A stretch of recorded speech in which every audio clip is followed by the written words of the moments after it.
मित्रों, कोई भी चीज़ जब दुनिया में शक्ल अख्तियार करती है कोई भी, तो उसका वह दिन जो है जिस दिन उस चीज़ ने, उस वस्तु ने पहली बार शक्ल अख्तियार की थी, वो ज़रूर याद किया जाना चाहिए। ये सिर्फ इसलिए ज़रूरी नहीं है कि मैं जिस चीज़ का ज़िक्र कर रहा हूँ को बहुत बड़ी अहम चीज़ है, बड़ी क्रांतिकारी चीज़ थी, ऐसा नहीं है। लेकिन उसके बावजूद उस चीज़ ने एक मुहावरा बदला, एक रूप बदला, एक नया रंग रूप लिया और उसके बाद तब्दीलियां बहुत सारी आईं लेखन के मामले में। मैं ज़िक्र कर रहा हूँ आज बॉल पॉइंट का, बॉल पॉइंट पेन का। अब बॉल पॉइंट पेन जिन्हें आप अलग अलग नामों से पुकारते हैं, कोई इसको बॉल बॉल पॉइंट पेन भी कहते हैं, कुछ लोग जॉटर के नाम से भी पुकारते हैं, कुछ लोग और नाम दे लेते हैं। ये एक अदना सा प्रयोग था और अदना सा प्रयोग, उसकी आप अहमियत देखिए कि बॉल पॉइंट जो हैं, बॉल पॉइंट पेन या जॉटर जो हैं, उनकी कीमत आज 50,000 रुपये भी है, 1 लाख भी है और उसकी कीमत 10 पैसे या 20 पैसे भी है। अब 10 पैसे 20 पैसे का ज़माना नहीं रहा, लेकिन ये यकीन जानिए कि 1 रुपये में भी आपको बॉल पॉइंट पेन मिल जाता है। और वही पेन जो है किसी बहुत बड़ी कंपनी की, जब वो मोहर लग के आएगा आपके सामने, किसी ब्रांड के नाम के साथ आएगा, तो उसकी कीमत हज़ारों और लाखों में भी जा सकती है।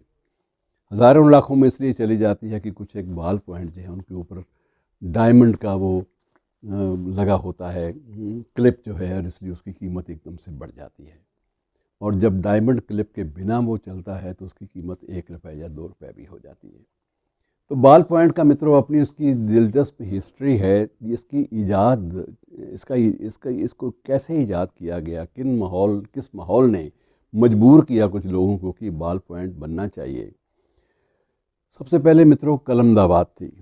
कलम दवात से पहले भी कुछ चीज़ें थी जो कुदरती रंग हैं, उन रंगों में डुबोकर किसी भी कलम को, जो बांस की छोटी छोटी जो पतली सीखें होती हैं उनको काट कर कलम बनाई जाती। कलम से फिर वो खुशखती वाली बात कहते थे कि बड़ा खूबसूरत सुंदर लेख जो है वो लिखा जाता। श्रुत लेख भी संस्कृत में उसको बोलते हैं। तो बड़ी सुंदर, बड़े सौंदर्य बोध के साथ कलम से कुछ लिखने की एक रिवायत पड़ी थी बहुत पुराने ज़माने में। कभी मोर पंख का इस्तेमाल भी होता था। पुरानी अगर आप तस्वीरें देखें तो उनमें मोर पंख भी आपके सामने आता था। बाद में फिर ये कलम दावात जब साहूकारों के पास गई तो उस वक्त उसमें पीतल की दावात होती थी और बीच में एक कपड़ा डाला जाता था और उसके बाद उसमें स्याही डाली जाती थी, घोली जाती थी और स्याही घोल कर बाद में उसको इस्तेमाल किया जाता था। हमारे पंजाबी में कहते हैं कि डोबा लेना, कि उसमें डुबो लेना कलम को, और कलम को डुबो कर उससे अपनी बही खाते भी लिखना और अपनी नज़्में भी लिखना। बहुत कुछ लिखा जाता रहा है। लेकिन अक्सर ये होता था मित्रों, जब लिखने बैठते थे कलम के साथ तो उस वक्त कहीं स्याही फैल जाती थी, कहीं स्याही का धब्बा लग जाता था।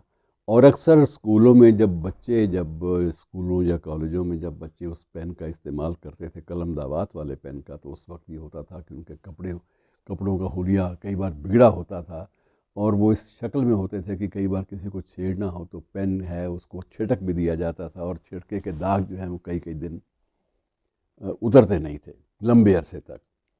तो ये सिलसिला शुरू हुआ और ये इसका जो आविष्कार है, वैसे इसकी ज़रूरत जो महसूस हुई मित्रों, वो तो पुरानी बात हो गई। 1943 में भी इसका एक्सपेरिमेंट हुआ कि ऐसे बारीक नोक वाली चीज़ें बनाई जाएं जिसमें स्याही तो हो लेकिन स्याही फैल ना पाए। इसी को बॉल पॉइंट का नाम दिया गया, इसी को जॉटर का नाम दिया गया। और शुरुआती दौर में जो पहला जो बॉल पॉइंट जो विधि पूर्वक जिसकी पेटेंट ली गई, वो 1945 में पहली बार आया था। हालांकि उससे पहले भी कहा यह जाता है कि 18वीं सदी में भी कुछ एक्सपेरिमेंट हंगरी में हुए थे, तब भी ये कवायद की गई थी। लेकिन पहला जो पेन है वो ये माना जाता है कि 1945 में उसके कॉपीराइट लिए गए, पेटेंट कराया गया और बॉल पॉइंट जी महाराज हमारी ज़िंदगी का हिस्सा बन गए। अब यह है कि बॉल पॉइंट लेके आप कहीं भी जाएं तो स्याही नहीं फैलती है, बड़े शान से आप लिख सकते हैं। लेकिन मित्रों, मुझे याद नहीं आ रहा, किसी शायर ने यह कहा था कि जब वो लिखा जाता है निब के साथ, तो निब के लिखने की जो आवाज़ होती है उसमें भी एक संगीत होता है। ये भी आपने शायद कहीं पढ़ा हो, लेकिन मैंने ज़रूर पढ़ा भी है और सुना भी है।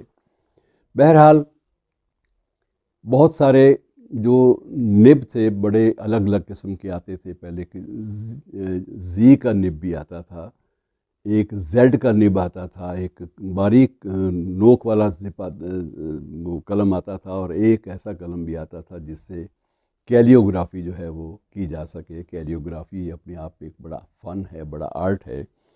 और इसके अलावा आर्ट और ग्राफिक्स के लिए अलग से पेन भी आते थे।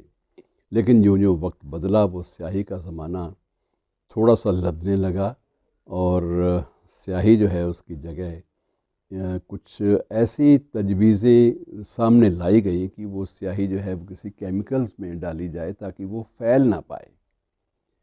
और किसी भी जो बाल पॉइंट है, बाल पॉइंट के आगे मित्रों बहुत बारीकी से देखेंगे तो उसमें भी एक बॉल लगा होता है, उसी के कारण उसको बाल पॉइंट कहते हैं।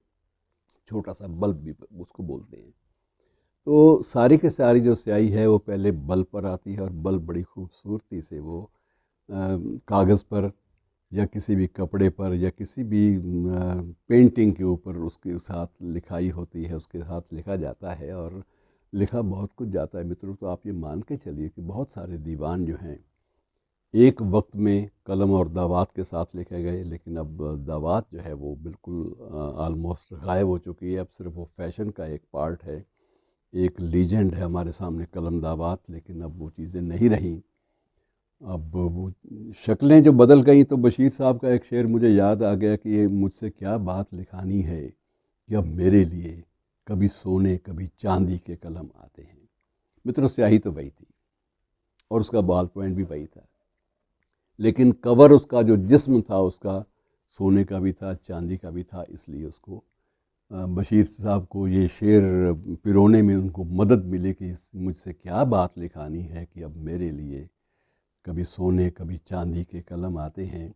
और इस तरह से कलम के बारे में एक लंबी फहरिस्त है अच्छे शेरों की। जितना भी आप कलम के बारे में बात करेंगे, कलम एक प्रतीक भी रही है, बगावत का प्रतीक, विद्रोह का प्रतीक।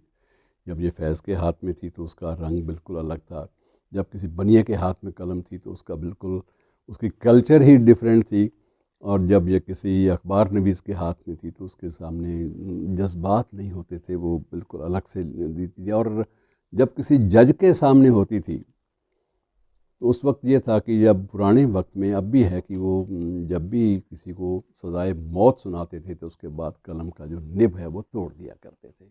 ये एक रिवायत थी, रिवायत आज भी शायद होगी।